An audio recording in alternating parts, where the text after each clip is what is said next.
ওইটাও আল্লাহ দেখেন, বিচার করতেছে। বিচারককে ঘুষ টুস দিয়ে আপনি চোখ মারলেন যে এইভাবে না ওইভাবে কর, ওইটা তো আল্লাহ দেখে দেখে নেই। হ্যাঁ, খাইনাতুল আয়ুন, চোখের খেয়ানত দেখে। ওমা তুখফিস সুদূর, অন্তরে যেটা লুকায় রাখো এটাও তিনি দেখেন।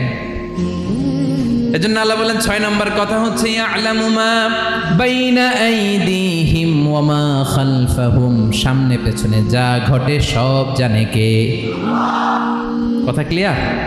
7 নম্বরে আল্লাহ বললেন ওয়ালা ইউহিতুনা বিশাইইম মিন ইলমিহি ইল্লা বিমা শা, কেউ তার জ্ঞানকে পরিব্যাপ্ত করতে পারে না, পরিবেষ্টন করতে পারে না। তার জ্ঞানে কি আছে কেউ জানতে পারে না, ততটুকু ছাড়া যতটুকু তিনি জানান। সুবহানাল্লাহ। নবীরা কি সব জানেন? বিষ্ণু ঈসা ইসলাম সব জানতেন না। আল্লাহ তাআলা নবীদেরকে যতটুকু জানান ততটুকুই নবীরা বলে।